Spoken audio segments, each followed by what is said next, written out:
From the studios of KENW on the campus of Eastern New Mexico University, it's You Should Know, featuring the people and events of Eastern New Mexico and West Texas.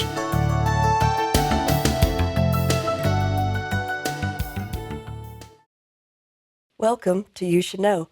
I'm your host, Evelyn Ledbetter, and today my guest is Albert Flynn. He is the rodeo coach at Eastern New Mexico University and also a long-term community member here in Roosevelt County. So Albert, thanks for joining me today. Well, thanks for having me. Yeah, it's nice. We've been trying to put this together for quite a while and trying to match up our schedules. Yeah, it's been difficult. Well, you're a busy man, and we kind of stay busy here at the station, too. Absolutely. Well, tell me a little bit. I've known you as a member out in the community and a little bit about you, but really haven't talked with you one-on-one a lot. Tell me a little about your background in the early years. Well, we grew up in Roswell, just 80 miles from here, and went to grade school, high school, and everything there, but got involved in rodeoing with my older brother.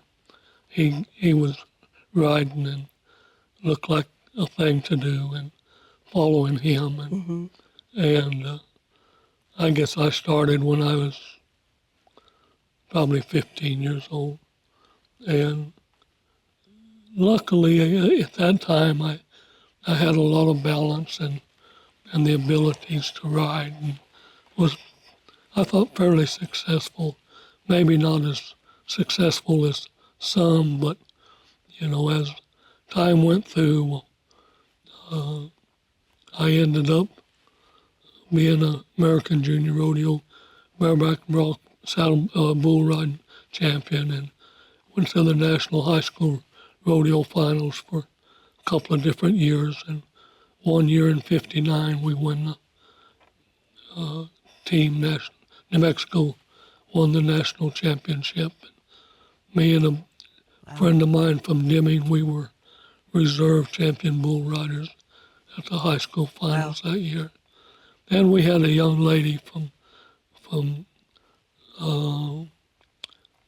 Columbus that won the all around, and her points and our points all added up. Well, so I mean, that's pretty amazing in Roden High School. Tell me, your parents, what did they do there in Roswell? My dad was a contractor, had a lumber yard. We lived half a block from Main Street.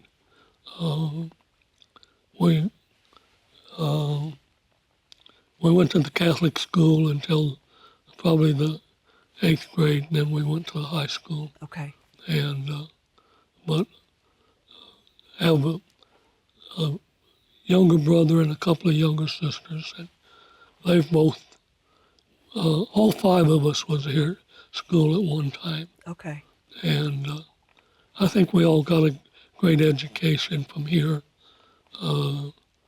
Patsy has been an educator and a great English teacher. Okay, and this is your sister. And Rita's the other older sister, and she's been a mortgage banker for a lot of years. But your family wasn't in ranching. That kind of surprises me, because most of the time your rodeoers, they come from a ranching or farming type background. Yeah, it just happened. My brother went to school in Canyon City when he was probably a sophomore, junior in high school. Okay. And they had a riding deal there, and he got involved. And then when he came home, he was riding bareback horses. And for some reason, we always tend to look up at our older siblings and want to be like them. Yep. And so that's what got you on the road. Right. Lots of changes in bull riding since. There's been a lot of changes. That was what, late 50s when you were probably got started? Yes, 57. Okay. And then through the 60s, 61 was when I went to AJRA 2 events. No fear when you rode? No, it was fun. You know, when I was smaller, I would go to them pens, and them boys would put me on some steers. They'd hold the steer and let me get on, and I had semblance of a bull rope, but My dad, I decided when we were branding one time that was tough enough, and so he let me get on one of those calves, and yeah, that little calf slapped me down, and that was all I needed. that's all you needed. Yeah. And it was enjoyable. Being successful helped Okay. to continue. When I graduated from high school, I really thought that I would just continue to rodeo and make it, and I found out that wasn't the way it was going to go. And The body kind of gives out sometimes if you're not making a well, lot of money on the yeah, riding. and your abilities to continue. You get thrown off a time or two, and you land on your head, and your balance goes away, and things change. Fortunately, in probably the spring of '74, I was in Levelland, Texas, at a college rodeo. Kenneth Cunningham was there, and we knew from being in. He was from House and in the high school rodeos, and we always called him Pinky, and he invited me to come to school and be on the rodeo team. Well, I remember you saying when we talked some earlier that literally part of the rodeo, and you kind of recruited your friends to come and rodeo at the same place that you attended school. Yeah, once I got on the team, and I was still traveling, I'd bring them kids and boys that's traveling with me to come to school. They weren't thinking about what to do or where to go, and I convinced some of them to come to school. Well, you want your buddies to keep being there, and you've rodeoed with them in the past. Well, we were fortunate enough yesterday. You took us for a nice tour of the facilities of the arena and the different areas over there. So let's take a look at that and see what all you have on the. It was a wonderful facility, and so let's take a look at that real quick. Thank you.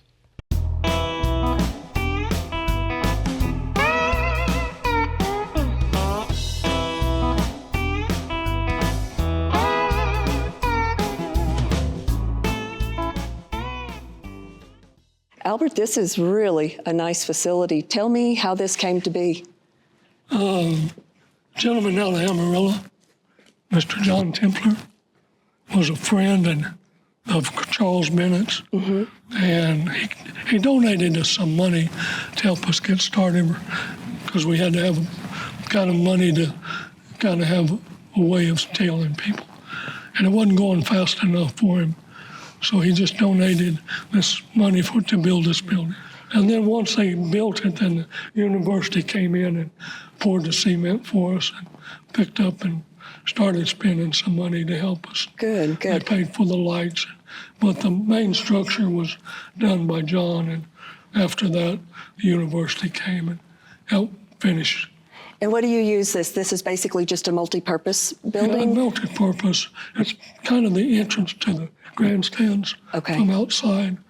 Then it's an entrance way back to the concession stand. They buy their tickets at the gate. Before they ever get in here, okay. And then they come, and sometimes we'll have some booths sit in here, commercial people, let them sell things. Oh, okay, so have some vendors and kind of part of fundraising for the rodeo team. Yeah. And then it's designed so that people can look at our banners and see what we've accomplished.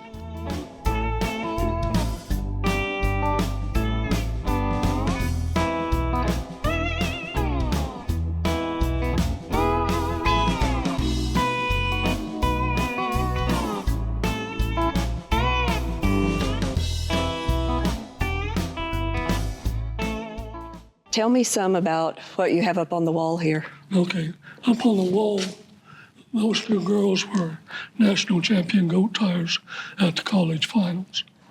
And then Hayden was the first one, and then Tani came back in 17. Okay. And them two girls helped us win third team title. That's really cool. Year. That's really cool. We had a barrel racer and some breakaway ropers, another goat tire with Hayden, and then we had some goat tires and breakaway ropers with Tani. Okay. And then these over here are people that I had recruited. Logan Medlin, I started on him when he was a junior in high school, and he is a two-time national champion with Bobby Brown, and he's been to the NFR last 3 years. That's really exciting. Really nice. Michael Trujillo, local boy, one of the very first kids I recruited, and Chance Kenny, they were freshmen when they won national title. Both of their parents went to the college finals a year, and I know they helped them, told them what to do with the livestock they had to handle. But Michael Trujillo came back his senior year and roped with Katie too, a young lady from Montana. The way things worked out, they pulled him up, and she had to rope with him. And they won third that year at the finals. And that year, the men's team was ninth, with Logan winning it and Michael being third in the team roping. And the pictures you have here on the bottom, that's the facility is that all of it that's been built, or is that more of a plan going forward? That's more of a plan going forward. Okay. The one picture on the bottom, kind of the banners, is what it used to look like. You know, we had bleachers where you had to sit in the dirt. Bathroom that wasn't very good facilities. I think I remember those. The catch division group built the bathroom there, and then we was able to tear the old one down. And then we had our concession stand under a tent. Okay. Well, and there's also another picture there on the side that I think we know that guy. Yeah, that's the original team. Which includes you. Yeah. You said 1964? The fall of 64 is when Rodeo was the year we came to school, and Rodeo that year, and in the spring of 65. And then we went to the college finals in Laramie, Wyoming in 65. And you were a bull rider. Yes, I rode bulls in Burbank. That's really amazing to come. You were on the original team of the rodeo here at Eastern, and then to still be here coaching after you did other careers, but to be coaching. Yeah, I spent 34 years in the banking industry, and I was here 9 years in the bank at Wells Fargo when this job came available, and they wanted to know if I'd help them find a coach. And I said, well, I'd rather apply than help. So they gave me the job, and that was in 08. And they haven't run me off yet. And also this building is also, so not only just vendors and things like that, but you've also got a nice section on the other side. The other side is our concession stand area. Okay. Can we go take a look? Yeah. Okay. Yeah. I'll let you lead the way Okay. and follow you in there. Wow, this is really nice, Albert. Thank you. So tell me what this part of the building is for. Well, main part of this building is to our concession stand. Okay.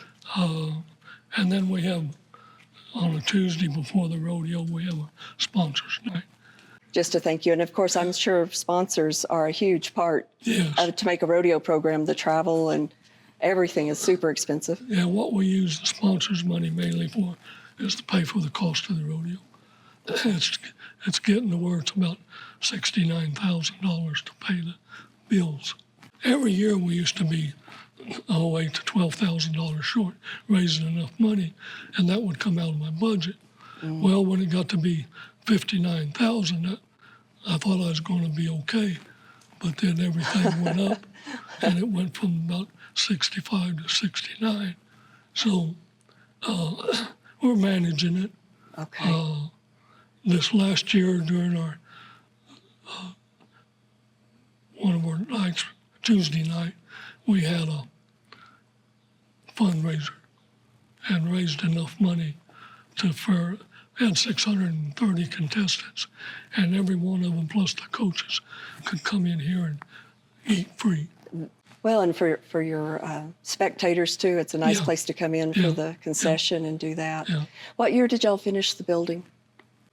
About 5 years ago, I think. Okay. 4 to 5. Well, and I know also you've got some really cool jackets out in the building that are for some of the early years of the rodeo. Yeah, the alumni. We had an alumni reunion recognizing some of the national championships. And some of them came, and some of them brought their leather jackets from the 70s. And then Mrs. Pate's daughter brought her mother's coaches And donated. and donated. Because I was going to say, if you had people that are still around, Yeah. that's probably the last thing they're going to give up is that rodeo jacket. That's part of their world. Martha Wright brought Ed Wright's jacket. Ed died several years ago. And then this year, our sponsor back here, Mr. David Scott, he passed away on a Saturday. Kenneth Cunningham, that had organized and recruited everybody, he passed away on a Wednesday. So the two guys that helped put this together passed away jointly at the same time, which is unusual. Is there other things that you would like to change or add within this part of the building? We're going to add heating and air Okay. to the other section. Yeah, that'd make a big difference. And to this building part here too. Okay. And then that way we don't have to run the blowers. All right. And we're waiting for our three-phase wiring to get here. We've got it in the ground. We're just waiting on the master breaker box. Okay. And your summertime, basically, it's involved in Just aspects of the rodeo. Recruit Okay. kids, yeah. All right. But, it's enjoyable. We see a lot of our grandparents that I rodeoed with, and then their grandkids, we get a chance to get them That's fair. here. You've got some beautiful artwork on the walls. Yes. Will you tell me about that? Yeah, Jerry Wright, a gentleman out of El Paso, knew we was building this, and he sent us 6 or 8 of those Okay. prints. Well, they are beautiful. And we was able to, the background that they're set on is boards that they were used to actually build chairs for Jordan's. Okay. That was a very generous gift, and again to Mr. Templer for his Yes. contributions and Yes. generosity. So I really appreciate you showing the facility, and I think our viewers will enjoy seeing this. And I've never been here, and Yeah, I well, graduated from Eastern, but we'll have to get you in here on our sponsor night. you're working this deal. And then the cameras that are TV that are covered up, the rodeos live stream Okay. into here. Okay. And then we get about 10 to 13,000 hits on our live streaming out in the country. That gets the word out there a lot to Yeah. potential And rodeoers. it shows them the rodeo and the facilities. Very nice. And Very nice. it goes to Canada and Australia. Well, definitely appreciate you showing us this.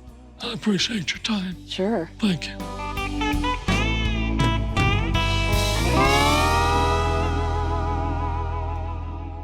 Albert, that was really amazing what we had to see yesterday, the arena and then the multi-purpose building, and that's been something that's been in the make for quite a while. Quite a while, and fortunately, we had a gentleman out of Amarillo, and he was interested in our program. And the story I understand is he bought a horse out there at the rodeo for his daughter or granddaughter, and that's how he had an interest in what we were doing. And, Oh, okay, here at Eastern. yes, Well, that's great. and he helped us get started, and that's what we needed. So tipping your hat to John Templer on Absolutely. that. And I know another portion of that, the fundraising, like we were saying, when you were a kid and you came to school here, you had your buddies and things you recruited, but that's a big portion of you did banking for 34 years. Yeah, 34 years. And I started in banking because when I left college, I went to Santa Rosa and managed a rodeo company for Mr. Cooper, Okay. LX Rodeo. And I was hauling cattle for a director of the bank. He wanted to know if that's what I wanted to do. And my wife was teaching school for $600 a month, and I said that if I could get a job pay $600 a month, I park the truck tomorrow. There you go. Because it was a slow truck and a lot of night driving. He said, go to the bank and see Mr. Eastland. And I did, and they gave me a job, and I started right there in Santa Rosa and was there. I think we was in the bank a few years. Went to Melrose and spent some years. Spent 3 years in Oklahoma and came back home and spent some years in Tucumcari and Socorro, and then finished up here in Portales. Right, and I think that's when I first met you, was when you were here. So 34 years of banking, most people would say that's a career, but not for you. Well, it kind of was, but but for banking, it was time to retire, and this job came available at the same time. But no, by no means. You retired 34 years, and then you stepped into the rodeo coach job. This is your 17th or 18th year? I think I came in 08, so somewhere 16 or 17 years. Yeah, that's a pretty crazy career. I mean, that's a memorable amount of time in a career, and you're still going strong. Yeah, most people once they, if they're in the coaching and they retire about that time I retired in the banking field. Yeah, you've had two. And I just started again. You had two, and I don't see you slowing down. No, I'm not. I think you said you're headed to do some recruiting in Gallup and still travel, but the fundraising, that truly is your I know you said there at that multi-purpose building, you do a nice dinner there and some things to help or to say thank you to your sponsors and different ones, and adds to the facility also for the rodeo. But so when you put a team together, and you've had some really great success here. Yeah. Looking at the banners and things that we saw yesterday, that was really exciting. And I'll let you talk about some of the standout students or the things that really have stood out that have meant the most. I know you've grown the girls program considerably.